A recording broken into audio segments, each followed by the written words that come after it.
Testing, making sure that's right. Perfect. Okay, sorry about the delay. I just had some technical difficulties to work with. There we go. So you may remember me. I've been here a few times to speak. My name is Ryan Grant. I'm the founder and managing editor of Mediatrix Press, where we produce a lot of translations of theological works, such as those of St. Robert Bellarmine, St. Alphonsus Liguori. And we reprint a lot of old books that are out of print as much as we can. And so where we find them worthy books that really should be brought back to the life of Catholics. So that's what a lot of our time is spent on. And when you say press, of course, you think of a nice big office and a big printer. Actually, it's really just a small rented office with myself and my computer and my wife kind of managing things in the background. That's really how it all works. So anyways, I did bring some books from the press in the back, or actually the side there, which you can look at after the talk. So we have two talks this morning.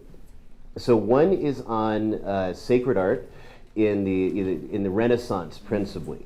And so how the signs and symbols of the Renaissance are used to portray theological messages. And we'll also see in a few instances, too, how they're also being repurposed for more classicizing, paganizing trends, which are not so good. But we'll see how those kind of work. Then the second talk, we'll have a brief intermission, and then the second talk following will be on the painter Caravaggio, who's a very famous, very interesting painter. Actually was forgotten for a very long time after his death, and it wasn't until really the early 20th century. He was very influential for those first couple of decades after his death, and people like Rubens and Rembrandt that are really heavily influenced by him. But it's not until the 20th century where he gets the focus and people start seeing how exactly he impacted so much of art, and even, of course, modern art, which is a different animal, right, which we'll mention now. So modern art, you see these kind of things in the Smithsonian, and you see a bunch of weird, formless kind of shapes, and then it'll have some absurd price tag next to it of $50,000, $200,000. You'll go to a modern art auction, and they'll sell these things for millions of dollars, and you can't figure out what it is. It's completely opaque. It's completely to the subjective idea of the painter, but for some reason, modernity celebrates that. And this is, of course, a movement we call modernism. There's modernism in theology. We know about that from St. Pius X. But there's also modernism in culture, in art, and in other places. So modernism in art essentially says, hey, let's have, the painter just put himself into the image. Just let him express himself. And there's no regard or focus on what kind of signs he's using, how the viewer is going to objectively be affected by it. Instead, there is no rule. You just kind of do it much like modern poetry. You kind of just string a bunch of words together and it made me feel good. So in the Renaissance, on the other hand, it draws on a very long tradition, going back to the ancient classical world as well, of making signs and symbols that are perceivable to the eye, that when you look at them and you see them, you get the concept that there's an idea. You're being kind of swept up. It's contemplative, it's thoughtful, it's philosophical. Now, the tradition that immediately draws from, of course, is medieval art, which comes in the end of the Roman Empire. There's the loss of so many different traditions, such as perspective, right? How to get a perfect three-dimensional perspective in the art, the notions of space in particular drawings, right? Sculpture as well. And so it took a very long time, and mostly the influence of the Greek world, because you wouldn't get much of that from the Arabs. Right? So the Greek world principally, where a lot of these things have been preserved, they're being passed down, and as there's greater trade and as the opportunities in the East tighten up under the Turks, more and more Greeks are coming to the West, and more ideas are being found, more brilliant people are coming up with stuff. And some of it's just purely the Western genius too, without particularly influence of the Greek. So anyway, the art in the Middle Ages was largely craftsmanship. An artist wasn't considered, like we think of today, the cult of the artist, right? You think of the Michelangelo, Raphael, even in their own times, they had these great monikers, the divine Michelangelo, right? Raphael, the mortal god, right? These are, as Giorgio Vasari, the first art historian, kind of lays down these various titles for these titans of art. Today we think of this too. There's certain figures that, certain names that might, step out to you. Picasso, obviously, although he's largely overrated in my opinion. And then a few others, they get this this kind of cult around them, the whole cult of the artist. But in those days, the artist was just a humble craftsman. He came in, he did his thing. So in the first image we have here is in the monastery, where the monk is illuminating this manuscript, and in this case, this is a breviary, what we now call a breviary, and it's for All Souls Day. So he's used the motif of the D for the Domine, and he's giving us a little picturesque window into the Mass of All Souls Day, into the catafalque, the singers, the chanting, right? So it's a little image that just kind of, it invites us in, it brings us in, but it's still two-dimensional. It's not there for the purposes of realism, right? It's there actually for meditation. The people are used to give you a conception of the ideas of praying for the dead, right? And that's the focus, the teaching, the theology, that we pray for the souls departed. And then we have over here a fresco of St. Benedict giving the rule to St. Maurus, the rule of St. Benedict. Okay, and so it's a similar hallmarks to Byzantine art, where in iconography, if you see icons, you don't often see a lot of emotion. It's not because there's none at all. It's because the people are used in iconography as kind of set pieces to teach the theology, to teach whatever the religious doctrine is in place. And so here, obviously, the communication of the rule and handing it down, and as the basis of monastic life is the idea that the artist is trying to get across. Okay, and this is kind of the hallmark of medieval art. We're going to teach our doctrines with the figures that we're making use of, whatever particularly has to be done. And the artist who does this, we don't know their names. We don't know, they don't have really much celebrity until the 12th century. Even then, they're still just kind of cogs in the machine, as it were. So how do you get the paint to make this happen? So we kind of take it for granted, because when we think of paint, we think of, at the far right, we think of tubes, these wonderful things that you can pull out and then screw back on the cap, and you don't have to deal with it again, and then you can start mixing your paints and working. But in reality, for the Middle Ages, for the Renaissance, it's the same process. You actually have to grind up whatever your sources are, certain types of rocks, plants, sometimes seashells, other things, with a mortar, and just grind this up into a pigment. And then once you have the pigment, you have to keep it out of the air, especially Mediterranean climates, very moist, very humid. You have to use leather sacks to try to keep these dried out. Then, with that, you keep your pigment safe, and you could mix it with your medium. So there's two different kinds of medium that work for paint. One is tempera, which is egg, right? You just basically take eggs in your hand, you grab a clump of the pigment, mix it up with the eggs, right? And then you get it onto your palette, where you're mixing, and then you have different colors for whatever the job is that you're doing. And you have to have assistants that do that as a fresco painter, because fresco is a very complicated medium. You have to lay up this plaster in a small section. You can only do a bit at a time. So you have to have the architecture kind of prefigured in your mind. Then you lay down this layer of plaster. Then while it's drying, you do your painting. Right, and that's how you would accomplish these things. So sometimes even you're just doing it right there, or your assistant's doing it there and mixing, and then you'll do some further color mixing to get what you're looking for. So here's another example of how it worked in those days. You have a lot of different colors, different yellows, and then from there they would find out what kind of mixes you could make to get the various color schemes. And the skilled artist who's already gone through training in the Guild of St. Luke, they actually had guilds set up which would train apprentice painters, and part of your work as an apprentice is learning how to do this job, and you would do this messy job for some other artist, or even the messier job of grave robbing or digging up some bones from somewhere to burn them to get your black paint. That's how you got them in those days, until about the 17th century. Then they used coal dust, so 18th century. This blue one here is really interesting. It involves some curious history. This comes from, thank you. This comes from a rock we call lapis, or lapis lazuli. The name, if you look at the name for blue in Spanish or in Italian, you're like, well, that's just weird. It just doesn't look Italian-y. It doesn't look Spanish-like. Because it's not. It's an Arabic word, the word for blue, because the rock which gave this beautiful color blue comes from Afghanistan, a certain mountain. So trade contacts through the Crusades had brought the Venetians in with the best merchants in the Arab world, and they were able to obtain this rock from Afghanistan. So it has a lot of impurities in it, mostly copper. But when they would grind it down, they would grind out the impurities and get this beautiful blue pigment. So when you see art and you see paintings where the Blessed Virgin Mary has this nice royal cloak, That's the color that's giving it to you. Just the bluest blue that ever was in European art. Because previous, in the ancient world, they didn't have anything like this. So you got woad leaf, which would produce this light sky blue, and that was kind of your blue color. Right? And you'd have to mix that with a lot of blacks, a lot of purples to get it kind of dark, and that's why in iconography, that's where you get your darker colors for the Blessed Virgin. But now with this, you have this royal blue, and you could use it to great effect.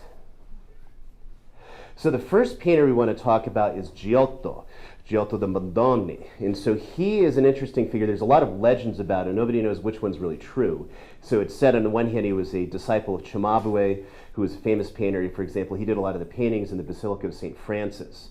Giotto is attributed to having done all the upper church fresco paintings of St. Francis in the Basilica there in Assisi. But that's another thing that's not actually known. There's a lot of questions about that. Napoleon's troops, unfortunately, when they were in Italy, destroyed a lot of the records at the Basilica, so they lost all the old documentation that pertained to who did the artwork in the upper chapel. So it's one of those things. It's attributed to Giotto. And so there's just a couple of things. So one, it's still kind of as a look back to Byzantine iconography and the style and the setup of it, but he's departed in one really key thing. The background is not gold, right? In iconography, in icons, the background is always gold for the most part, or at least the preferred one, right? And so he's using a few things in geometry to give us a sense of the space, right? The sense of the proportion. So he's kind of leading you in, and of course, and if you know the story of St. Francis, which everyone at that time would have, right? He goes to Pope Innocent III saying, I want to start a new order. And then his cardinals say, oh, well, he's dressed like an Albigensian. You don't want these guys running around. We can't have that. New orders are bad news. And so he sends St. Francis away. And then that night, he has a dream where he sees the Lateran. So this is the Lateran church, and those contemporaries would notice that. This is the way it looked in those days before it's refit in the 16th century. So St. Francis is there holding up the Lateran church, which is falling down. The Lateran, not St. Peter's, but the Lateran is the cathedral church of Rome. And the Lateran represents the universal church. It's like it's a microcosm of the macro, right? And just as our churches are supposed to be in general anyway. So St. Francis is holding this up, and the Pope sees this and is like, that's the man that's going to save the church. Right? A great little scene. So it communicates the story where you have only a limited space to do it. And so obviously the Pope's dreaming. What's he dreaming about, right? So the thrust from right to left. And he's seeing Francis there, holding up and putting the church back. But again, like I said, it's dubious whether Giotto actually composed that fresco. Nobody knows for absolutely sure. But we do know about this one, which is in Florence. And so you have St. Francis at his deathbed. And one of the things that he's done here is another major departure from the Eastern iconography, which had a very powerful tradition in Italy, is the focus on the emotion of the figures. So St. Francis is dying, but his face is very serene. He's almost like in another world already. And then you have Pietro Quintavalle right by his bedside, right? Just in sadness and tears, right? There's this mourning. Our Father, who was like an image of Christ himself, right? It's why even though some of these guys are saints, he's the only one with the halo, because he's the very image of Christ in the picture, and they're losing him in this world, and so the sadness, but also the joy. And there's a few other elements that he's bringing in here, but I want to get to a different one. So, and this is in this Sfolegni chapel, which was painted. We'll get to who painted it and why. And so there's another place where Giotto, again, makes these departures from what was the standard art of the time. You see in people like Duccio and Cimabue, is keep holding back the emotion. The figures are there to teach the theology. But here, they're also making an impression in us. It's not only theological, but there's the pathos, right? The appeal to the emotive element of the viewer, right? And so he invites the viewer. How do you feel watching Judas betray Christ with the kiss? Okay, and so you feel, you see that Christ is looking. He's not angry. He's not happy. He's very clearly in this moment. He knows precisely the very thing that's about to happen. And here's Judas about to give the kiss, and everyone knows, okay, that's the man we have to grab, right? and the apostles back here, but you get kind of drawn in. You see this horrible betrayal. He's supposed to be a friend. He's going to betray him with a kiss, and kisses in the Mediterranean in the ancient world are a little more expressive than we think about it in our Anglo-Saxon culture, post-Victorian age, where such things are, public displays of affection are rather looked down upon. But in ancient times, and even today in Italy, today in Greece, today in other places, even in the Arab world, there's, kissing on the cheek, men or women, as the social norms dictate, right? And it's peace. It's your social contract for how we work with each other in common, and it's also the fellowship, for example, living with someone for 3 years, right, who's teaching you all the things of life, and now you go to give him a kiss. And so Giotto kind of brings the impact through the rush of the figures. And again, lapis lazuli in the background, again, the departures from the Eastern tradition, which kind of set things in motion. Because when you make a great work of art, people come to see it. People really want to know something about it. And they'll come, artists will say, hey, what is this other guy doing? So you come and you watch it, you look at it, and start taking some ideas, take down notes, make some drawings. So here is the same chapel. This is the Savonarola chapel, which is in Florence. There is the high altar piece, the Last Judgment, right, where Christ coming with, and so the reinforcing the majesty and the power, right, surrounded by the angels. But it's actually fairly simple geometry, right? We have circle, a couple of squares, and a number of them, they're connected by the fact of the circle in the middle. And then down below, so we have the cross. So what's interesting is the cross is kind of like warding off the field, the vision of hell, right? And all the power and that the devil seems to have just evaporates at the presence of the cross. And then what do we have down here? We have this fellow. And he's the one who's paid for the chapel, right? So you have this nice little image, another microcosm, giving the church to the Blessed Virgin Mary. But there's a little more that goes into this. His father was a usurer, a money lender. And usurers, according to Scripture and according to the traditional teaching of the Church, commit a mortal sin of usury, that is, money lending on non-productive stuff. Money for money, which St. Thomas teaches is sterile. And so for the medieval Church, of course, if you're a usurer, you can't go to confession, right? Can you go to confession? And if I say, hey, Father, I'm going to commit the sin again, absolution, please. Doesn't really work that way. So the usurer can't go to confession.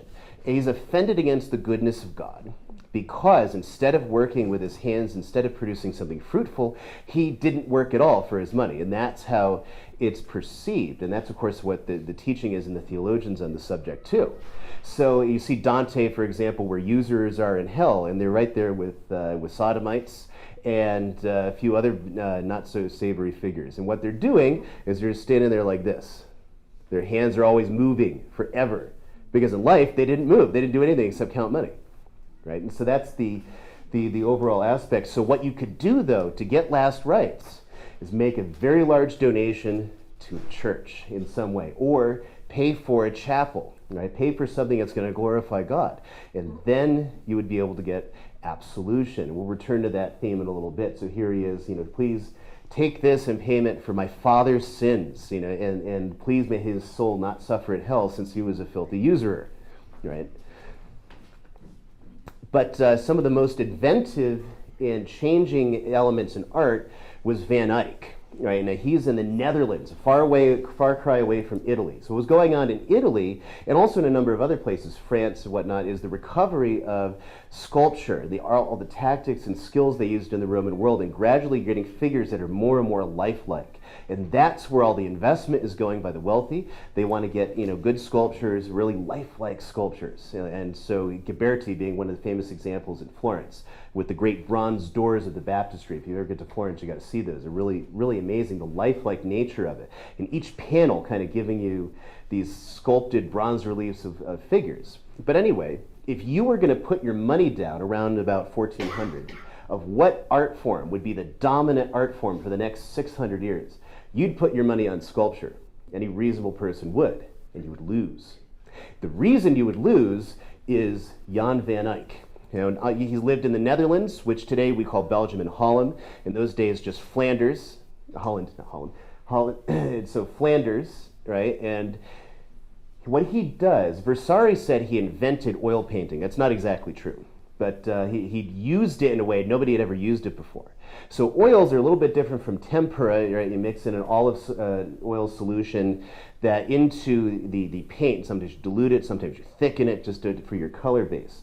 So what Van Eyck does is he's discovered a way through lots of training and practice to produce figures that look like they've come back from the dead. People, to the medieval imagination, this Adam is like he literally was pulled out of the grave by Christ right after the resurrection, and almost is living again.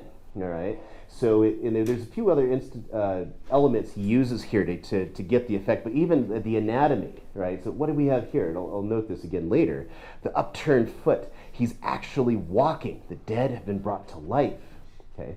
And in the middle, of course, Christ reigning in glory.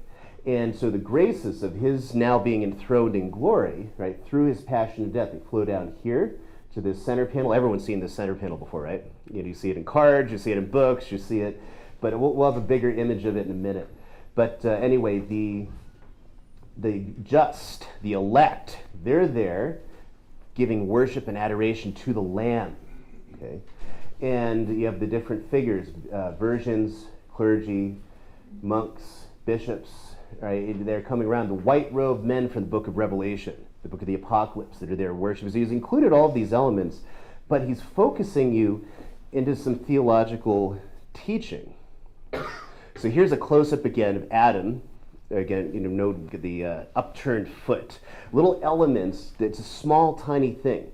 But for the viewer who's used to our two-dimensional medieval art, he's going to see this and say, wow, it is like he's moving, right? And it is something that you've just never seen before. Even you look up here, if you've ever watched anyone singing, if you ever watched a choir going, maybe they're not watching you, but you're watching them, and so they're not attentive to the fact that you're going to be seeing their weird facial expressions. But when people sing, there's so many different things just in the science of your palate, how you turn this into an instrument to produce music. And so you watch singers, they'll always make faces like this. Again, this is never seen before in Western art, at least not since Roman times. And even there, they never really used it in this way. So you see all the singers here are moving about their face to get the notes out. And another little distinctive element to give you the sense of a realism, to draw the viewer in to this little world here. So at the top, as I mentioned, so we have Christ enthroned, the Blessed Virgin Mary to the right, and St. John the Baptist to the left.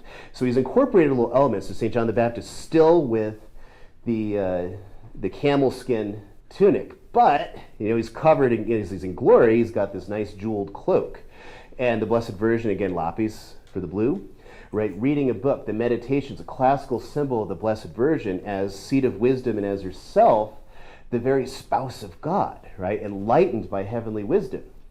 And then Christ in the middle. So with these jewels, they look so real, you can actually almost touch them. And it's a really powerful effect because what materially, your eyes are looking at a piece of canvas or wood, and they're seeing paint. That's all they're seeing. You're seeing paint. You're not seeing a real existing thing. But formally, the brain is seeing something else. What's represented there gives these associations that we have to certain images, certain ideas, and so we see that paint, and we see jewels. We see this glorious red cloak. All right, now there's a couple things about the jewels, little details that make sense to the viewer, but not so much to us when we're moved. You got these pearls here amidst all the jewels up on the clasp there. What is the point of the pearls?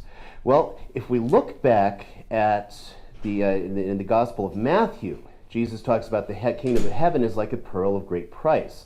And according to St. Augustine and the Church Fathers, as Cornelius Lapide relates, the pearl represents the gospel, right? And as we have four of them, the Gospels of Matthew, Mark, Luke, and John. One gospel, four accounts. The pearl of great price is the gospel. And that would have made sense to people of this time looking at least the educated, but even the less educated, they still knew these things from signs and pictures and preaching, right? And so all jewels here, they're just the little touches that in themselves are just, okay, well, there's a jewel, but it's inviting you again into the realism of the painting, right? It looks like you could pick up this crown and put it on. And that gives you, as your eye moves around, the center panel, right at the bottom, which is moving closer to our space, but not quite, because this is the kingdom of the blessed. This is in eternity. So in the top, we have the image of Christ we were just looking at, seated, flanked by Our Lady and St. John the Baptist, and now the Lamb, right? The men whose robes have been made white in the blood of the Lamb. And you have the instruments of the Passion, cross, the pillar where the flagellation takes place, crown of thorns, all the instruments of the Passion to remind you the Passion, death, and resurrection, because it's connected to us by our common baptism. So from the grace, you have Christ enthroned up here, the Holy Ghost, the Lamb, right, the resurrected Christ who's had undergone his passion and death, and you come to this fountain, right, nice little, and this is something, of course, gives it an element of realism for a person of that time. And there's a lot of medieval fountains like this, with this kind of style. But what's happening, you got this little trench right here. This small, tiny little element at the very bottom of the painting is actually the key that holds everything about the Ghent altarpiece together. Because what's happening is, what is baptism? What do we learn about baptism? What does St. Paul tell us? You're put to death in Christ and raised anew with him, and thus we become a new creature in Christ in baptism, right? So that baptism, where does it flow from? We're participating in his death and resurrection. So that power is flowing through the water, right? And you see the font, it's shaped, it's octagonal, right? Which is a clue, immediate clue, baptism, right? Because we look, why is the font octagonal? And I don't know, do you have a font here? It's octagonal. Okay, excellent, right? And so it's one of those little details you may or may not have noticed. You look at baptistries, a lot of them are octagonal. Why octagonal? The church fathers talk about the 8th day, which is a euphemism. They mean the first day, but it's also the 8th because the Jewish Sabbath, the last day of the week, that's the 7th day.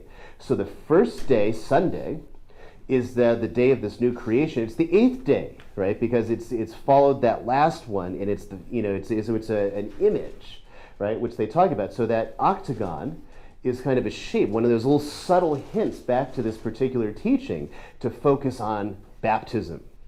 All right, it's one of many things. So again, a viewer at that time would have seen that and automatically known this isn't just some mere fountain. This is a baptismal font. And the water, you see, pools down here and is flowing down from that trench out of their space into our space, into the viewer's space, right? And so again, it's like so many other details in the painting. There's a lot more to talk about, and we won't have enough time to get to other stuff, unfortunately. But you have a lot of foliage, a lot of familiar things. Utrecht Cathedral, right, which was very well known to Van Eyck, right, in the background here. And you've got poppies up, mixed in here, right? And why the poppies? Because the poppies are a symbol of Christ's passion, right? We'll see that in a little bit. Over here, you have the maids, the virgin martyrs, with their palms, and the lily to denote their purity, right? Roses, other little elements, and we'll see how the foliage works for a lot of expressive signs and symbols. But just a closer view up to the baptismal font, right? The water, so the grace which flows at the top of the painting from Christ, through the Holy Ghost comes down through the victory of the Lamb, through that, the power of his death and resurrection is bringing us baptism, right? So it's flowing down to us. And then if you look closely in the water too, there's jewels. And there's a symbol of grace, okay? Grace. This is what is imparted to us in the baptismal grace, is that sanctifying grace. It's the very presence of Christ, which is more precious than the precious stones up here. Right? It's the most valuable thing in the world. Now here's another portrait. Now this one's in the London Gallery. So there's a saying, if you want to find stolen art, don't go into the houses of thieves. You've got to go to the art museum. And this painting actually was first stolen out of the Netherlands by Spanish soldiers who brought it there to save it from the Dutch Calvinist iconoclasts, along with a number of other paintings. So like Hieronymus Bosch, he's called El Bosco, because all of his stuff practically is in the Prado in Spain. And so because they had to take it largely to save it. But anyway, so this one too. Then during the Napoleonic Wars, during the Peninsular War, a Scottish soldier ended up with it. and wound his way back to England, sold it to someone, some collector for a song and a dance, and it ended up winding its way into the London Gallery. Although if I was the Spanish royal family, I'd be calling them up to try to get back myself. But anyway, so it's one of those really interesting paintings. There are a lot of different theories about it, but if you look, the worst one of all, though, if you open up the London Gallery book, which I've never been there, I do have the book though. And the book says that he's just a merchant celebrating his marriage, and some incidental little details around to flaunt his wealth, like oranges, right? And unfortunately, now whoever wrote that little description, it must have been an intern or something, really, because people who understand this period, they understand oranges were plentiful in England and in the Netherlands up until about the 1800s. There was a climate shift that caused oranges no longer to grow there. But you used to get oranges and orange trees in London. Right? There's medieval references to them. They're in pictures. And likewise in Flanders, you have this one here. So this is a common fruit, but it's doing a different job. It's not showing the merchant's wealth, as we'll see. So Jan van Eyck is signed to this painting in the back. It says literally, Jan van Eyck was here in Latin. And, because he painted it. And so the prevailing theory for a very long time was that he was witnessing their marriage, right? Now, a couple of things don't work. One, she's pregnant. And it's not merely just because we saw the Eve on the Ghent altarpiece, where she got kind of a larger belly, which was supposed to be flattering in those times, whereas modern people wouldn't take that as being very flattering. But in those days, it was. Because that meant you were well fed. It meant you were well provided for. You had some status, right? And so that's why men tended to prefer women that were shapelier than today, where you have, we won't even go there with Hollywood and people, you're going to blow through the window, with the slightest wind. But anyway, so it was meant to be flattering. But here, she's actually, the stature of her back, she's actually pregnant. So again, how is it that you're at a wedding, and you're already pregnant? You don't celebrate that with a painting. You're trying to hide something like that away. Something else is going on. So we look at some of the incidental details. We have a candle here, and then over there's the remnants of a candle that's snuffed out. It's not there anymore. He's got his clogs, his walking shoes. And what are those?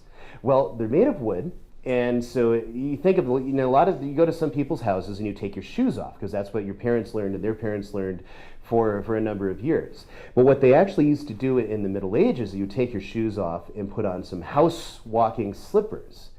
And then you'd have shoes on that went into these guys, because you did not have indoor plumbing and you didn't have good sewage. And so, as the famous saying goes, in a lot of cities, or what sewage they did have wasn't sufficient to manage what was going into the street. So if you were walking, you have to wear those to keep the less salubrious elements on the street off of your shoes. Okay. So that's why you would do these types of things. He has his here, but hers kind of put away. They're not, they're not present by the door anymore. She has an image, a visage. It's like a porcelain doll. She's very idealized. Doesn't look like a real person. Whereas Signore Arnolfini, who is an Italian merchant, he's got a more lifelike face, somewhat somber, somewhat. But also very real, right? And so let's get in close. So what do we have here is we have the fruit.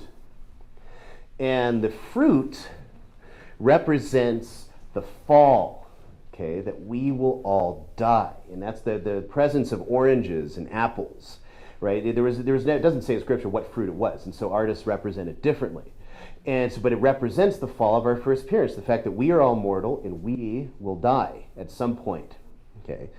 And so actually if I go back, but outside here, you have a cherry tree.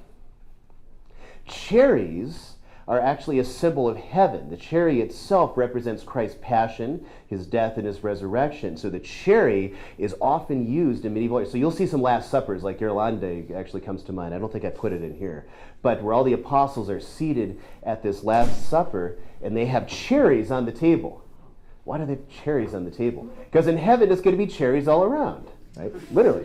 But also because it's Christ's passion in blood and death. And you think about the Eucharist, especially the bread on the table at the Last Supper in the upper room. And then you have the cherries, the very living embodiment of Christ's body and blood present for them, right? So the cherries represent paradise outside. But right here, where we are, is death. Then you've got the mirror. Anyway, let me get back to at the mirror. So mirrors also are symbols of death, right? They're used to reflect death. Now, part of the genius here that Van Eyck has used is he's got a reflection of, of course, the merchant, Arnolfini, and his wife there, and there's Van Eyck, painting it, right? So, and then we see clearly, too, there's the fruit at the window again, all right? And over here, a rosary, such as they were in those times, and you have the mysteries of Christ around the mirror, okay? But what do we notice around the merchant Arnolfini's side, right? We have these living mysteries of Christ, things he's doing in this world, preaching, taking up his cross, giving to the poor. Over here, we got his death, crucifixion, being taken off the cross, okay? All these things are there. So on her side are these mysteries for, the death of Christ, and over here, living ones. And then again, the candle we noted. Her side, you see the wax there, the remnants of the wax from the candles, it's done, and her candle's burnt out, but his is still going. So the net effect of the whole picture is this man is not celebrating his marriage, he's commemorating the death of his wife, and probably in childbirth, right? And that's probably what's going on. And so the fruit reminds us that we're mortal, that we're going to die, but we have something to look forward to in faith, heaven, paradise on the outside. So his walking shoes are there because he will be going out, but she's not going anywhere anymore. Okay, and so that's kind of the sadder, somber note. And Van Eyck did a number of paintings, a number of altarpieces, and he was hugely influential. Because people, again, artists see what you do, they try to copy and learn, or they might have apprenticed right under him. And he was very well connected. Van Eyck's kind of the first artist that becomes artist by name, even more so than like Giotto or famous names in Italy. He's the kind of the name. One, he's the artist that you're trying to beat. If you're an up-and-coming artist, you want to do better than this. And which is an extremely high bar to set. But also, if you're an up-and-coming artist, Van Eyck is a household name. He's connected to Philip the Good, or the rulers of Flanders, and is paid very well by the royal treasury, so he can take on other clients. He does portraits, he does altarpieces, a lot of really interesting stuff. So it's the beginnings of, in many ways, the cult of the artist, although still very much in its beginnings. So then, as we get back to Italy, so these ideas filter down to Italy. Right, through rumor, through report, through paintings being bought and brought down there. Sometimes Flemish merchants and painters are getting down to Italy. And a lot of times in the north, they're going to go down to see classical culture, Roman sculpture, all these things, because they're discovering in Italy, as they're trying to build new things, sometimes you're excavating and digging. And as the humanist movement begins, you're looking for all these tangible signs of that very ancient culture that is under the rubble that we walk on, Greece and Rome. And that's where, for example, you get the word grotesque, right? It's a French word. And today it's taken to mean something horrid, something really ugly and terrifying. But in those days, it actually meant something very different. And the grotesque was actually because you would pull out a grotto out of the ground. You'd be digging and you'd find a grotto there, an old Roman grotto. And you'd see these very, for a medieval Christian, very alarming images of weird mythical creatures that you didn't really understand very well, at least hadn't seen depicted. And so the term grotesque came in, and grotesque in French, as the French word it comes into English. So that's where that would come about. But they're always seeing these ancient signs and symbols. And so various Italian painters were starting to incorporate art that's more and more like doing the same things that Van Eyck's doing, but also the Romans. So we'll get to the Roman element in a minute. So this is Botticelli's so-called Madonna of the Book.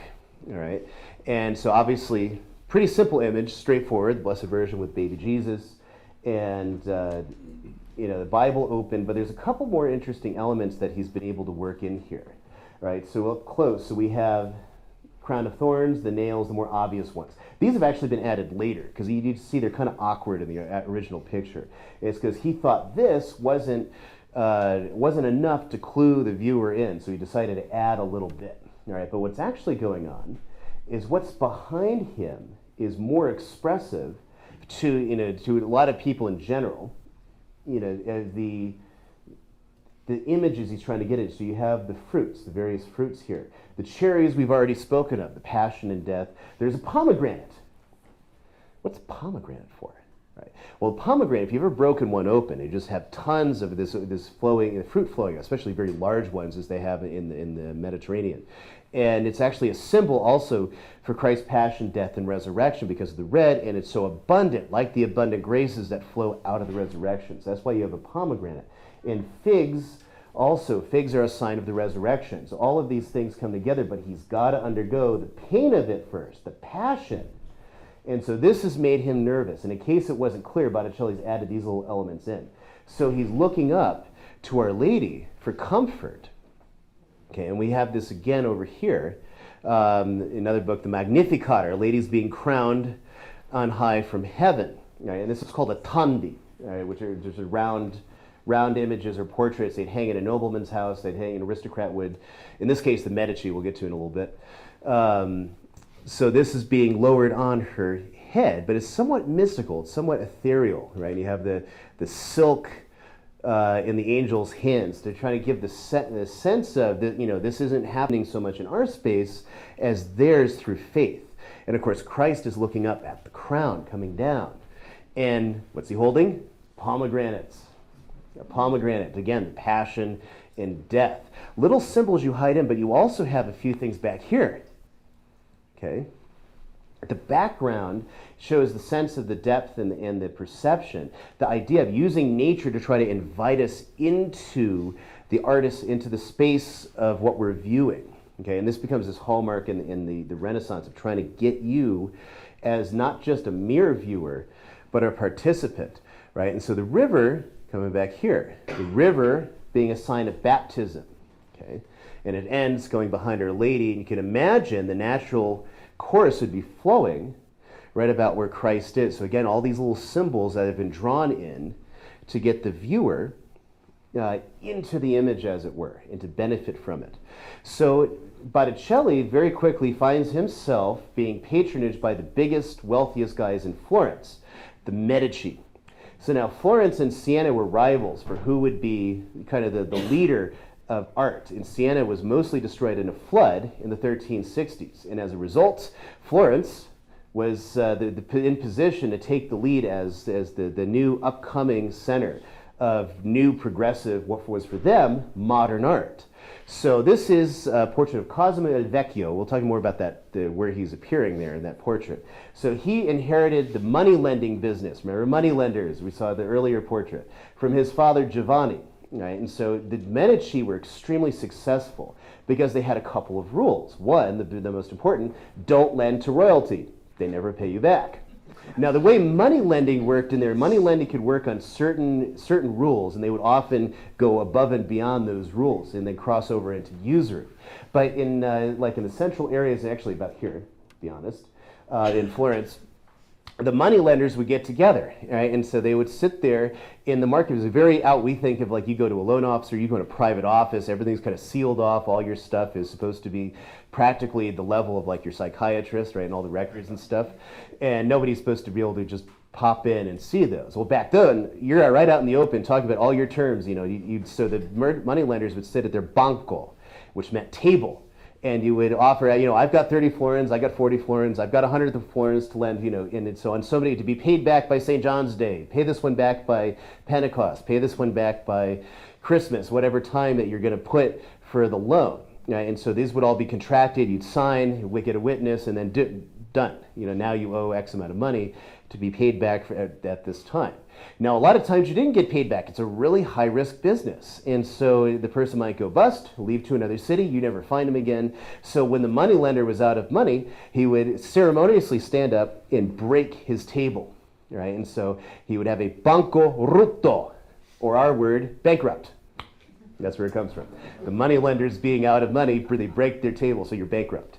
But Cosimo il Vecchio, on the other hand, he was a very clever moneylender, so he takes the business over from his dad, and he becomes extremely wealthy.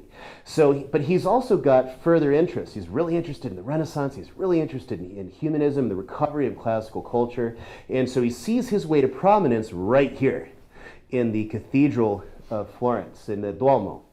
And what happens here is they had built this massive dome over the sanctuary, and then the engineers couldn't figure out how to put a dome on it. They had no idea, really. And various people had tried, it had collapsed, it had failed. So the Medici bid from the city. Florence, by the way, is a republic, not a monarchy. Doesn't have a duke. It's got a governing council that the citizens vote for, and then they make decisions. Usually it's somewhat more oligarchical because usually the wealthier, more aristocratic guys are the ones making all the decisions. So they award to Cosimo, to get this dome fixed up. And where he gets the architect Brunelleschi. Brunelleschi was one of his first-rate geniuses. It was also a little nutty, right? And so he got kicked out of a lot of places, lost a lot of commissions, and just because of his mannerisms, the way he wasn't good at dealing with people and with the certain polish. The Medici didn't care about that. They cared about, he was the guy who could do this for them. So Brunelleschi works on it, and he starts observing Roman buildings. He goes to Rome, he looks really closely at the Pantheon, some of its undergirds, and he sees how the Romans would just kind of crisscross and lay the brick in different directions. And he realized this is what would take the stress and the weight, and that's how the Pantheon was the largest unsupported dome in Europe for well over 1,000 years. So now we're going to apply that to Florence. So it's the same thing. And you look at the brickwork, it crisscrosses in that exact fashion as what the Romans did, and it holds the weight. So that became the largest dome in Europe up until Michelangelo's dome over St. Peter's. This is the Medici crest, and if you go to Rome and you go to various museums, you'll see this in a lot of places, right? Because of either Medici cardinals, Medici popes, Leo X, for instance, Clement VII.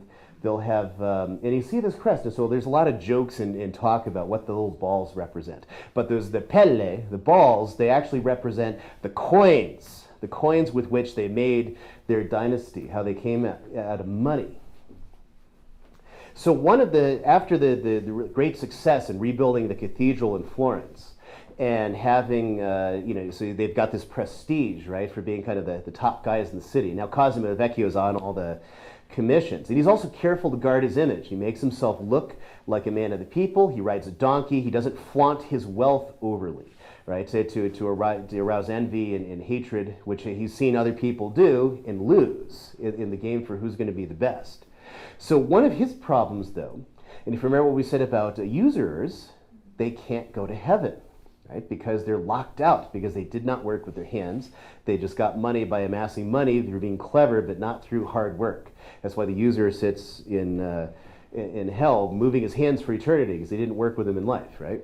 So Cosimo's got to find some way to get out of this. And he's not necessarily a particularly sinful or evil guy. In fact, his life shows a lot of austerity and at least publicly anyway.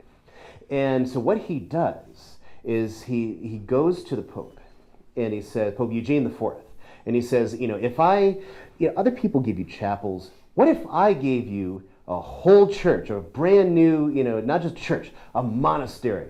We'll build it all up from the ground, or we'll buy one and renovate one. And the Pope sitting there is like, all right, let's see you do it. So he gets, San Marco was these ruins that were falling apart. So Cosimo Vecchio bought it up and started revamping it, renovating it, and turning it into this beautiful Renaissance monastery, also bringing in Fra Angelico, we'll mention in a minute, to paint a lot of frescoes on it. So Pope Eugene IV sees that, and he says, all right, you are worth it, your salt here. So he gives him a special indult. Cosimo Vecchio and his family may go to confession, even though they will continue moneylending, on the proviso that he will continue to do stuff like this. It's really the first break in the dam. And before he skirted around it, this is the real break in the dam of the church's teaching on usury, where it still stays the same all the way through the 19th century anyway. It stays pretty much the same, but people have kind of skirted around it in practice, or the praxis isn't lining up with the doctrine, and we can see the disastrous results in modern society.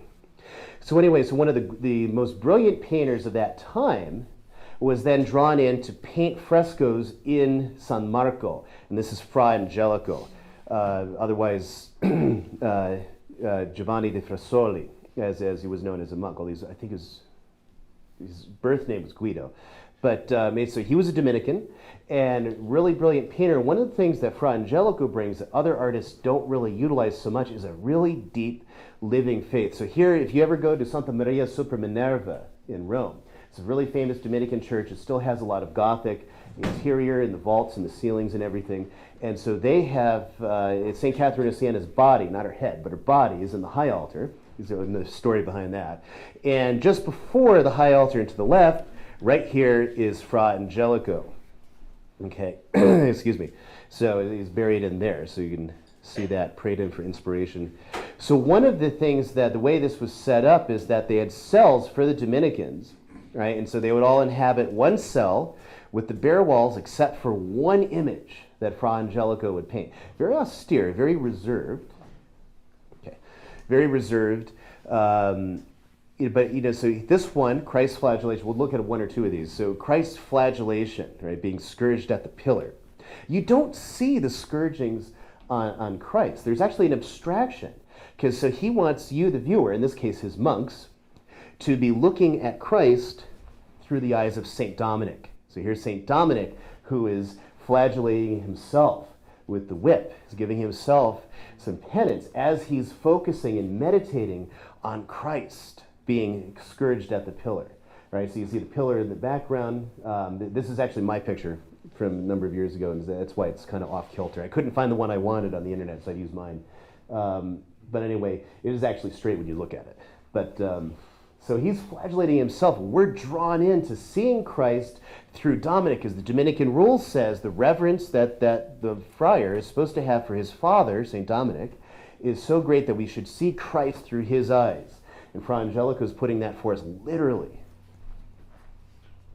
So there's some other frescoes. So this is in another cell. It's actually this really brilliant abstraction. So he's bringing this particular element in. So not the literal physical hands of all those who are striking our Lord and beating him, and so many other things that we see in the gospel accounts. Instead, right, so here's obviously St. Dominic reading the gospel, and we're being drawn into his meditation is what's happening for the monk.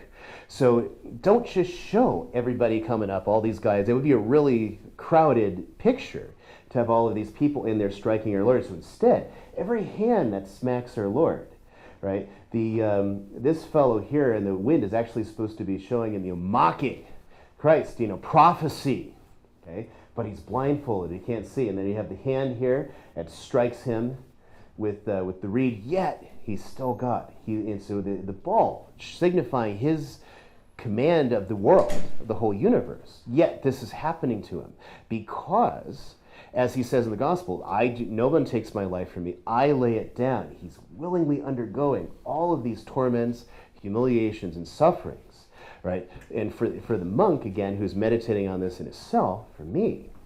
Okay? And then here's another one, starting on the left, St. Thomas, St. Benedict, St. Dominic, St. Francis, Peter Martyr. You can always tell Peter Martyr because he's always got his skull cracked open. And then lastly, St. Paul, all viewing the Blessed Virgin receiving her crown. Right? So again, through Dominic, and the various saints are, of course, in different directions, on Christ and on Our Lady. And so there's the unity of Our Lady as Queen of Heaven through Christ with the saints. And again, another image that those in their cell can be focusing on. And lastly, then there's the altar. And the altar image, it's interesting, it makes use of just very simple geometry, much as with Giotto, but now it's got a deeper sense of the depth than Giotto is able to give it. So you have your circles, okay, you have your squares. Very simple, very classical in that sense of using the geometry to proportion the painting, but yet it's set back, okay? It's set, a little bit further back in here. And thus, again, with the saints accompanying, you're looking up to Christ enthroned on the lap of the Virgin. And of course, and this is the high altar image in the monastery. So to crown the work. And Cosimo Vecchio, oh wait, no, that's the next one, I'm sorry. Before we get to Cosimo. Then the Annunciation. So this stands, so when you come up the stairs to start viewing the monks' cells, this stands at the top. And of course, they've got this obnoxious lighting on it now. And it wasn't meant to be viewed that way. It was actually meant to be viewed a little bit darker. And because in the way he's made the light's coming kind of from the outside, but remains around the Blessed Virgin. And when you have darker images, because you want people to contemplate it more deeply, rather than something you want to show off and you want it more in the light. So why I said that the lighting they have on it currently in the monastery just detracts from the effect that Fra Angelico was trying to get. So our Blessed Virgin is here, seated, but yet enthroned, right? So keeping the elements of the principles in, for example, in Greek iconography, Our Lady's the Queen of the Angels. So you don't see like in later Renaissance stuff where she's kneeling before Gabriel, which is completely wrong theologically.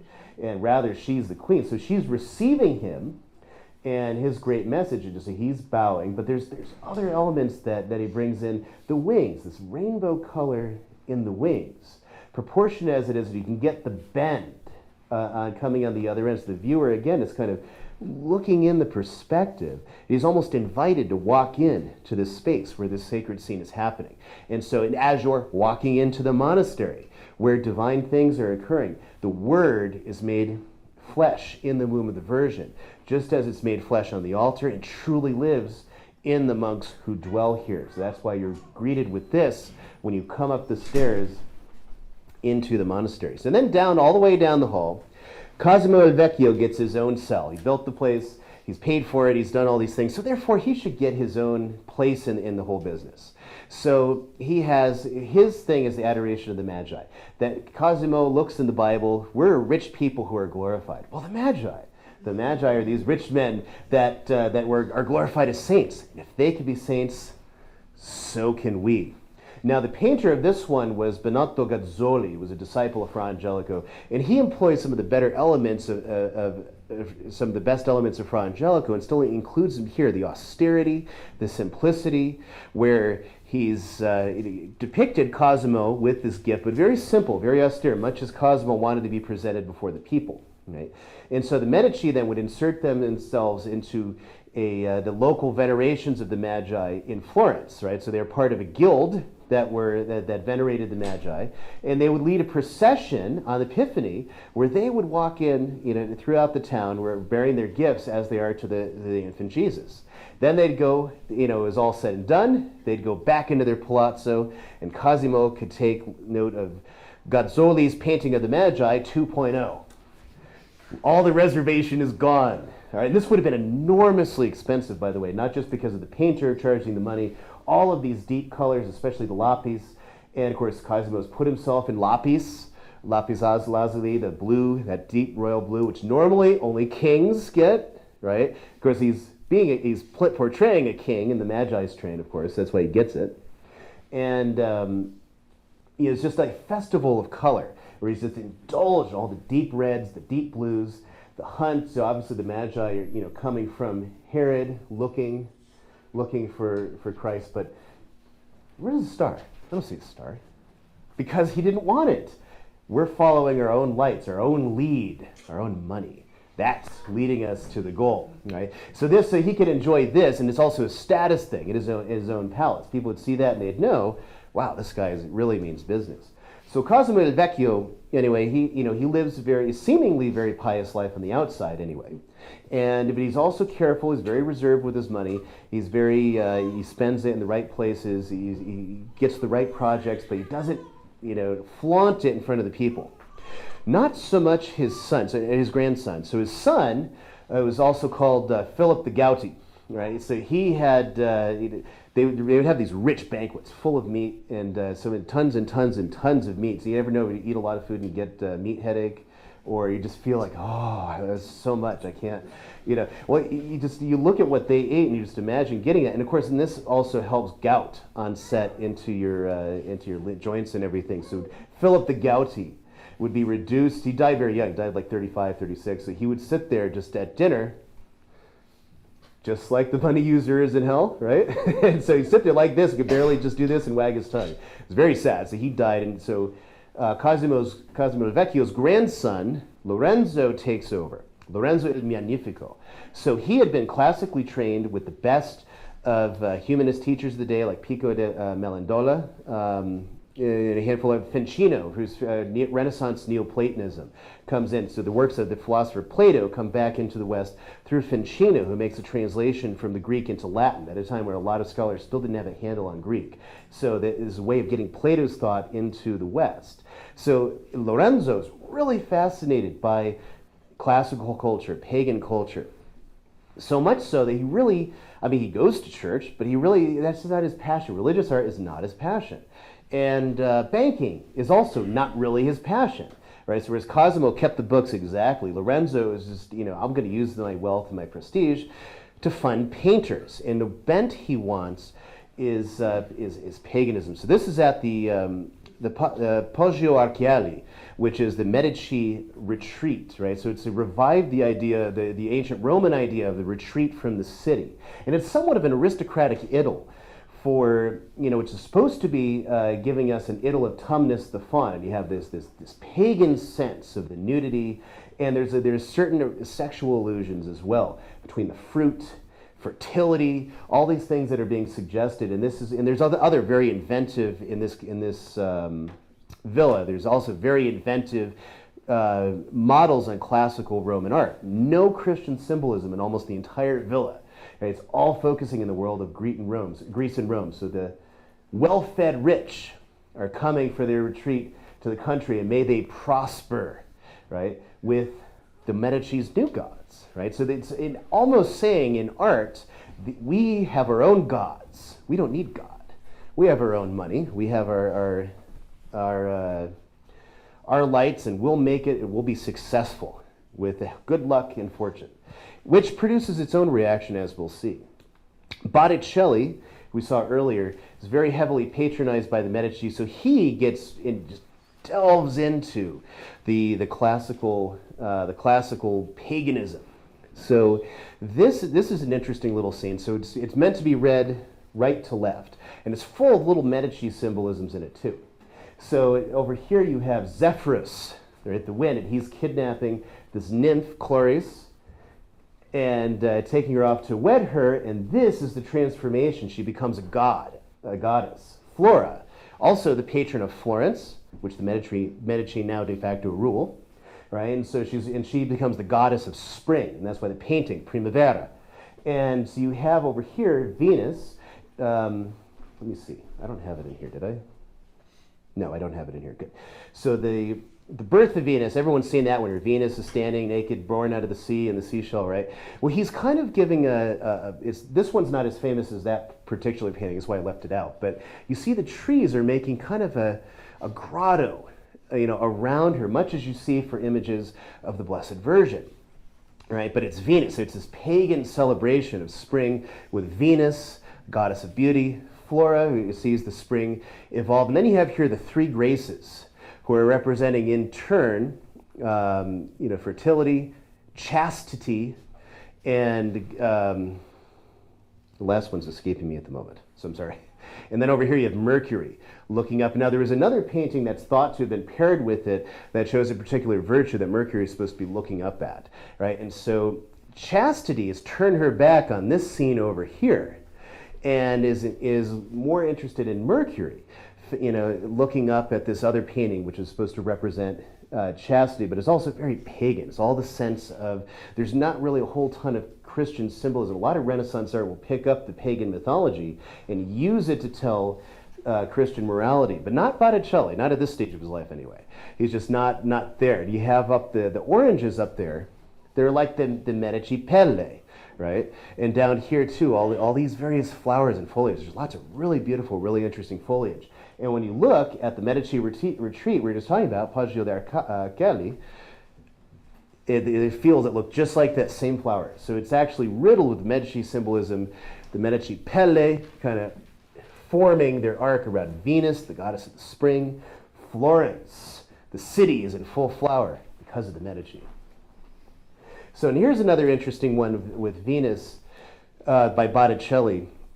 Venus and Mars. And so the mythological story of Venus and Mars is Venus is married to Vulcan, the smith of the gods. And Vulcan, of course, is ugly. He's lame, so he's not particularly mobile. It's a very ill-matched pair for the goddess of beauty and grace and everything that's supposed to be positive and flowing.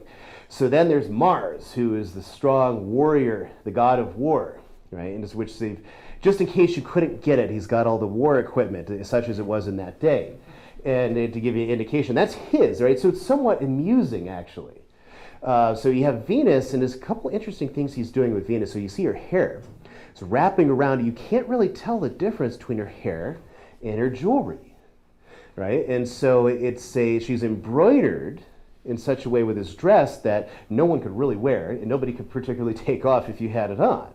which is interesting. But he's also, employed a lot of different circles around with the connections of the gold bands. But then Mars, he's taking a nap. He's more or less out of it. And you have over here your putti, right, your cherub-like fawns that are running around with his equipment. He's so out of it that he's got the shell, right? It's going to make a real loud noise. It's like going next to someone who's sleeping with a foghorn, right? And he's not waking up. And the same thing here. The little guy here is wearing his armor, and he's completely oblivious to it all, right? And so she's more or less ambivalent toward him. So there's a lot of it's most certainly for a private patron, and so there's like a lot of humor, a lot of nudge, but also kind of an appeal for women. Stick it out. It'll be all right. Bear with it. So the Medici kind of continue, and then you get to Michelangelo. Michelangelo was a young boy sent to Florence to study, and he got bored with his studies really quick. He was supposed to be learning Latin and Greek, and he wanted to do other things, so he starts drawing. He starts going around the city drawing things, and so Lorenzo the Magnificent, he notices this. He notices this boy, and there's just something about him that just speaks genius, and he can't figure out what it is. So he brings him, he sees his pictures, and he writes to his father, hey, let me take him in. I'll train him up as an artist. Here's the greatest figure in Florence, writing to Michelangelo's dad. He's like, well, all right, hey, why not? So he becomes later the embodiment of what the Renaissance is supposed to be. So his genius, moves in a number of directions. Michelangelo is usually called the true Renaissance man because he was brilliant in sculpture, he was brilliant in fresco, he was brilliant in oil painting, and he was brilliant in architecture. All the major avenues of artistic display, he was brilliant at each and every one of them. So let's see. At the first stage, though, he's moving. This is one of his earliest known works, which actually, the only one who surpasses Michelangelo is the artist Gian Lorenzo Bernini, who take inspiration from Michelangelo, but he was definitely better, right? But beside the point, a lot of people love Michelangelo, and they won't admit that. So here is the fight of the centaurs from classical mythology, and he's given us all these wreathing, struggling bodies throughout, which is a real feat of sculpture to be able to produce this. There's some elements of it that are unpolished, that are unfinished, but it has the look of a Roman bas-relief. And it's a kind of, again, a nod in the direction that Lorenzo the Magnificent wants to go, just this focus and love of paganism, and focus away from the more Christian message that art has had up to this point. And so Michelangelo gets swept up right along it in these early years. But then, again, this pagan court, right, and this lust for all the classics of Greece and Rome brings about a reaction. And like I said, Lorenzo the Magnificent flaunts his wealth. He's talking about how, he's trying to show off how great and how wonderful he is. And so then some people take notice that this is not such a good thing. One, a friar in San Marco's cell is down just a little bit from where Cosimo Vecchio's cell was. Girolamo Savonarola. Now, Savonarola is a really interesting figure for a lot of ways. We don't have time to talk about him at all. There's a good series of talks by Michael Davies that I would recommend on YouTube about Savonarola. You just type in 1 and 2, Savonarola and Michael Davies, you should get it. It's fantastic. But Savonarola begins preaching, right, principally to recover virtue, away from the pagan elements of Lorenzo's court. Right now, Lorenzo, remember, he's not the king of Florence, but he acts like it, because it's technically still a republic, but because of his wealth and his patronage, his prestige, he's on every committee, kind of running things. So Savonarola begins to thunder from the Duomo, the very Duomo that the Medici built up, from the pulpits, leading people back to a Christian life.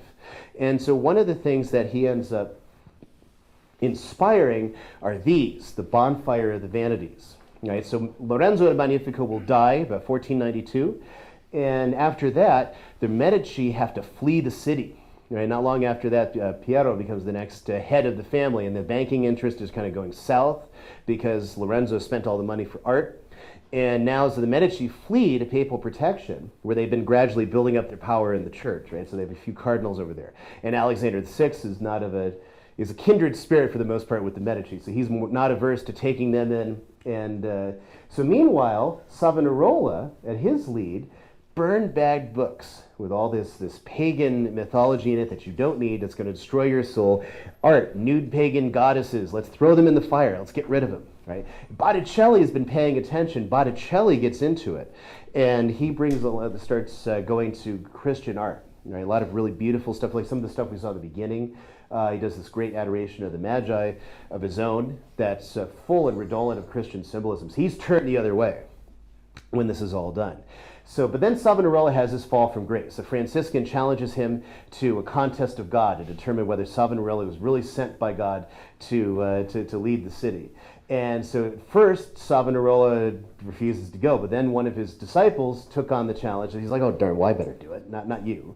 And so he goes out to meet the Franciscan, then it rains, then it cancels it, and then they don't do it again, because the trial of God, you had to walk over a fire, and if you didn't get burned, that meant God defended your cause, right? So it was a bit nervous to actually undergo. So Savonarola didn't go. People kind of turned against him. That, oh yeah, whatever. You say you're full of, you've got these prophecies, we don't really believe it. So the city authorities arrest Savonarola, hand him over, where Alexander VI had already excommunicated him, and thus he ends up being hanged and burned at the stake as the Dominicans say, as a martyr, but in actuality he's condemned as a heretic. So so Michelangelo gets swept up in this new Republican fervor, which is going to defend all the virtues of the Republic without the Medici. And so he produces the David. So what's the point? I'm sure if you've been to Florence, you've probably seen the David. They have a replica outside the town hall where it used to stand, and then there's the one inside the museum here in the Uffizi. So what's the point? Why? Well, the sculpture itself comes from this one block of marble. It was too small to use very efficiently. But Michelangelo took on the challenge, even though other more seasoned sculptors had done it.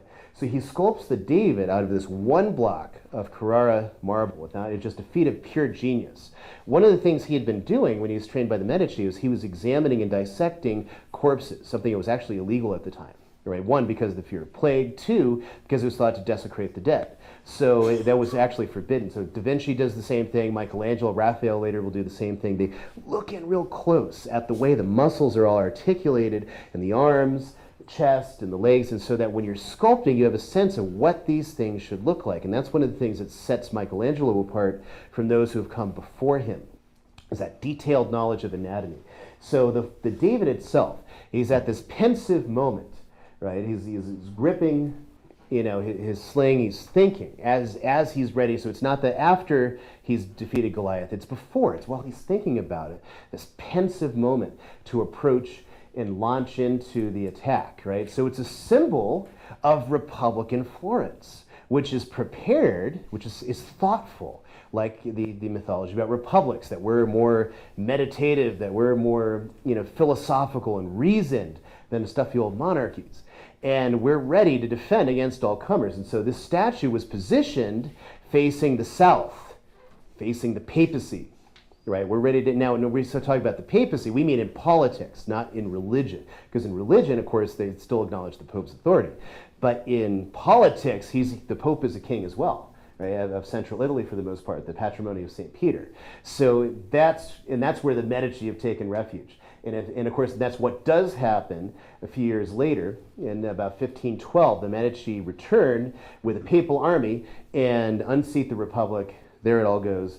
So Michelangelo had worked against the Medici, so he exits stage right to Rome, where he gets picked up by Julius II. And he'd actually been to Rome a few times in the meantime, but now he decides a more extended stay is at hand, since the Medici, he kind of stabbed in the back, are now running Florence. So he sculpts the Pieta, and probably everyone's seen this at one time or another. If you go into St. Peter's and you look to the right, it's present over there. So one of the interesting innovations he does, we don't really talk about sculpture that much because we're mostly focused on paint, but he draws a young Blessed Virgin, not older and worn out like in many of the various depictions of Our Lady receiving Christ from the cross.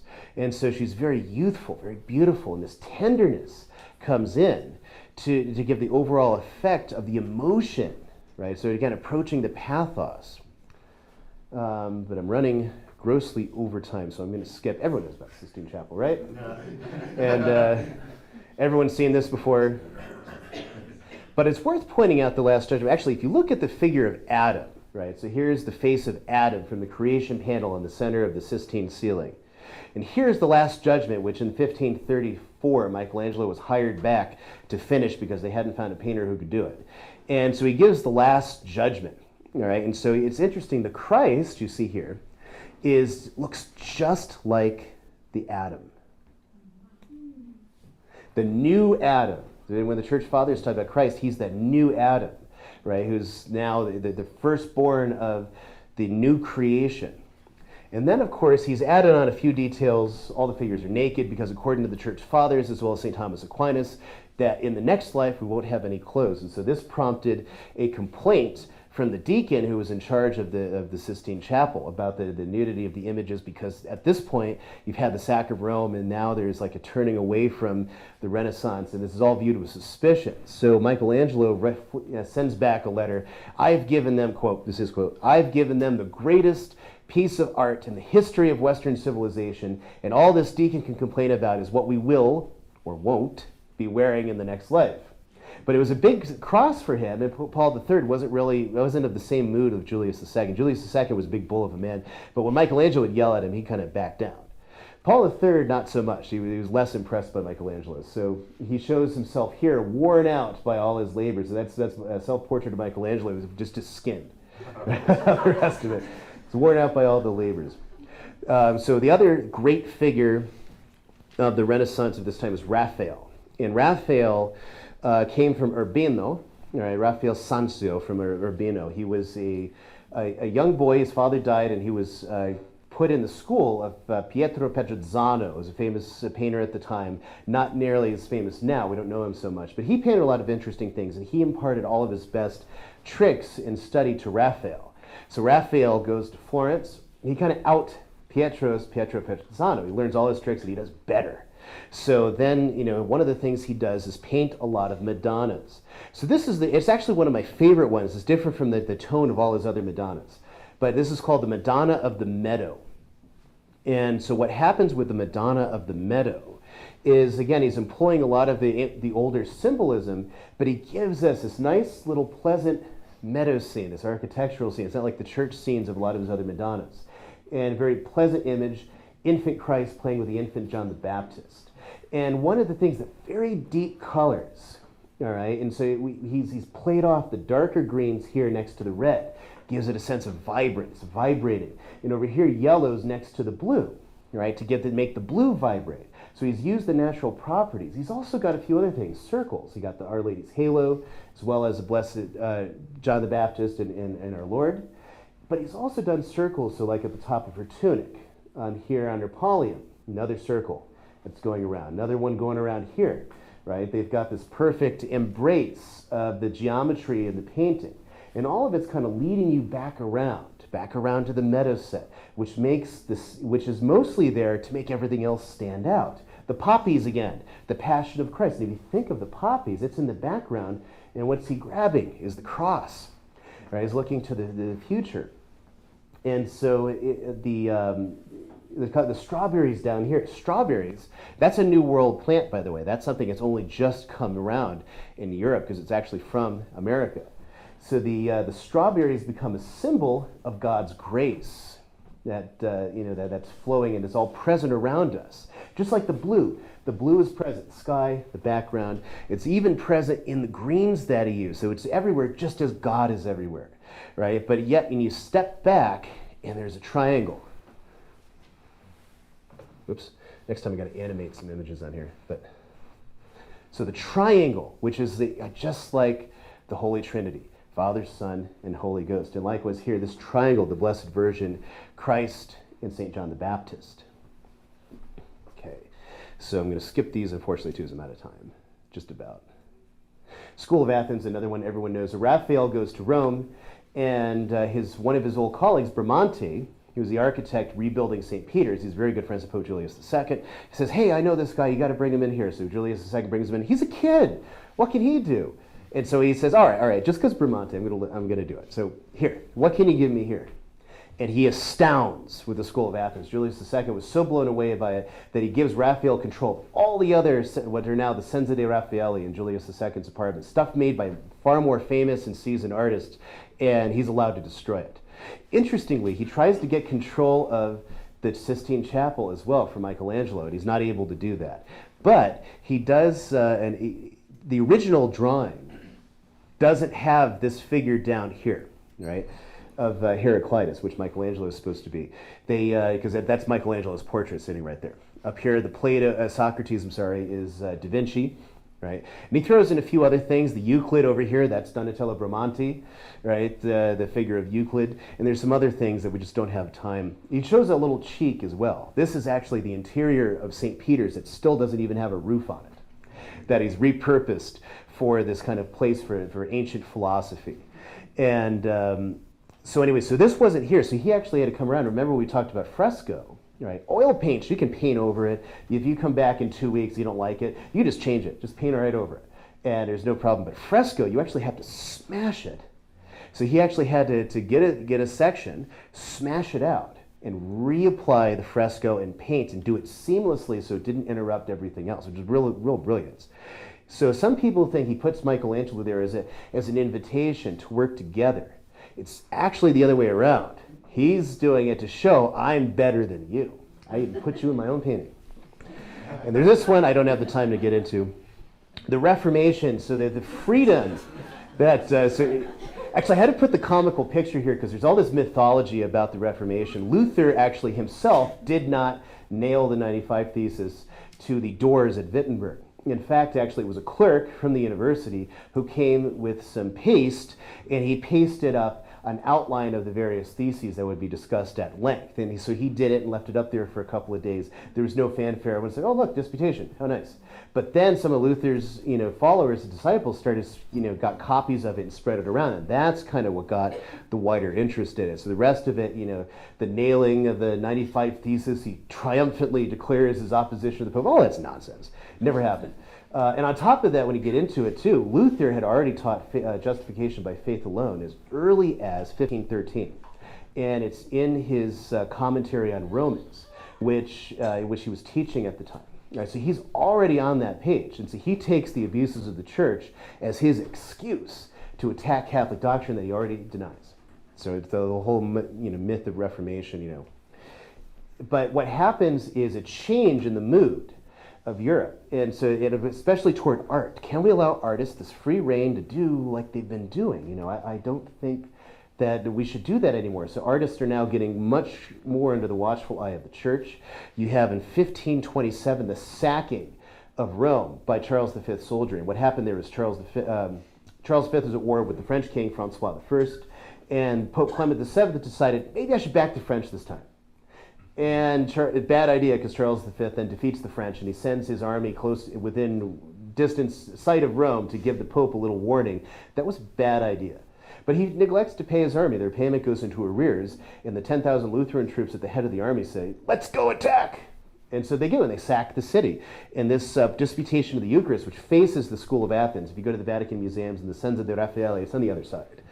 And right over here, on the wall, below the fresco, one of the troops carved Luther's name in, right under the fresco. So not a very good thing. Horrible destruction brought to the city, and which we'll kind of launch off from to talk about the very last thing, iconoclasm as its own iconography. So if you're not familiar with that term, if you've heard that term, iconoclasm refers to a movement in the Eastern Roman Empire, where the emperor Leo the Isaurian in the 8th century, he decides, why is it the Arabs are beating us everywhere? Oh, you know what? Maybe they got something right. They don't have images. In the Bible it says that don't make a graven image. And so he takes that to mean we should get rid of all the images in the empire. So Constantinople ends up being, they describe it as a bathhouse of sorts because it looks ridiculous with no icons, everything ripped out of it and destroyed.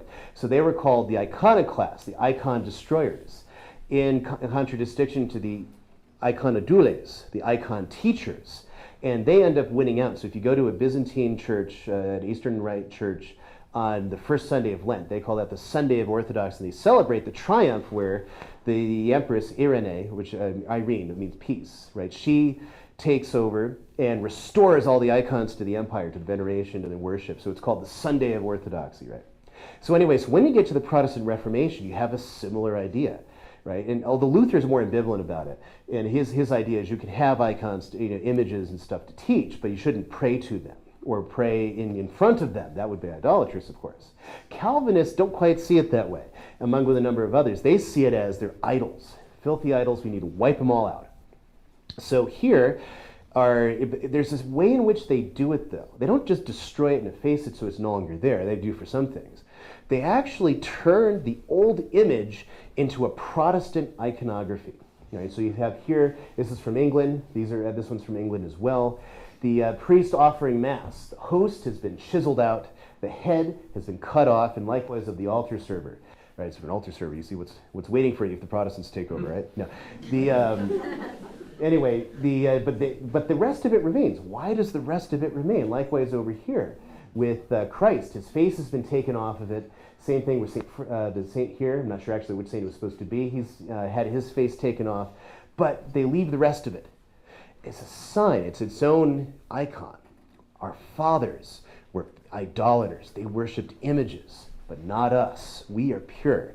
We don't do that. And same thing in the Netherlands. So the Calvinists, so this is Utrecht Cathedral, where the Dutch Calvinists are removing all the statues, all the elements of piety. They're ripping down. They're basically going to turn it into a blank building, just whitewashed, formless. But they leave a handful of things, likewise. Chiseled out all the faces of the saints down here. But they left one thing, the bishop preaching. Why did they leave him? They cut everyone else out. The bishop preaches the word, and we preach the word, but we don't worship images like our fathers did.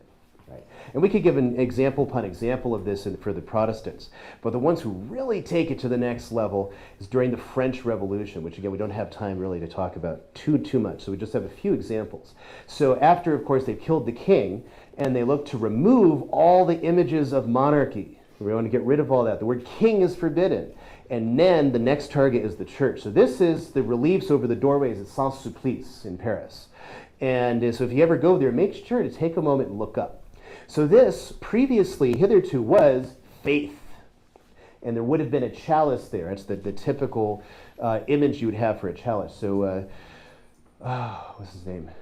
Dijon, right, who's the one who's paid by the directory to come and do all this. He comes, he's a sculptor, and he charges them big bucks because he did some life-threatening work doing all this. So you get rid of the chalice, which represents faith, and replace it with the torch, the quintessential Enlightenment symbol. Like Prometheus coming down with the flame in mythology. We're now enlightened men. We don't have stupid things like faith. We're men of science. We know better. And over here, this would have been a cross, and it's replaced with the fasce. The fasce, in Latin, fasces, it's a bundle of rods that goes around an axe, and it's a symbol from Roman authority, right? Whoever had that had supreme authority in the Roman state. So it would be the consul, or in an extraordinary magistracy, the dictator. He had a supreme authority in the states as a symbol of the state, enlightenment, revolutionary government. They did another one on the other door. So if you're now going in, as these temples are now being rechristened as temples of reason, and this is what you get an idea of what you can expect going into this new temple. And you have it again on the far left side, again as Saint-Sulpice. The cross over here has been replaced by the sword. And then right here, okay, formally, was, actually, wait a minute. Forgot my notes on that. Forget what she used to be holding, whether it was a chalice, but whatever the religious symbol she's holding here, it's been replaced by the scales. Equality, man. Liberty, fraternity, equality. We all stand equal with the sword of the state, right? The very nature of a republic, especially the French Republic, extremely belligerent. We're going to make war on monarchy all over Europe. So superstition is replaced with brotherhood. That's the new simulacra, right? So we replace the old image with the new. See, iconoclasm is not mere vandalism. It's making its own sign in art. And likewise, he had to get up to ridiculous heights, Dijon did, in order to get all these symbols scraped off. See, there used to be something here. Everyone knows there used to be something here. Either an aristocratic symbol of the Eucharist, Blessed Virgin Mary. It's gone. Now, it's reason, science has taken over. And one last thing, kind of humorous. So this is Louis XVI, the last Louis XVI of France. So he realizes he and his family are in grave danger, so they flee to Austrian protection, and they get caught. They don't quite make it over to the Austrian border, so they're brought back in shame and humiliation to Paris. And so now as Louis XVI's coach is being brought in, people are turning their back on the royal carriage. And we know what that symbol is, right? Basically, absolute disrespect. You're not our king. We're not, you ran away from your people. You abandoned the revolution. And they've done a really clever thing up here. And the painters recorded it. Some children got up and they blindfolded the statue of Louis XV. They hated Louis XV. So a little bit of vandalism, but they've made it into their own symbol. Even Louis XV is ashamed to look at you. He won't look at you, right? And that's what they're trying to express with these little things that become, like I said, their own protest art. So that concludes that first talk. So just on the signs and symbols. And I went over time, so I'm going to have to reduce the next one just a little bit. So it would take maybe like 5 or 10 minutes.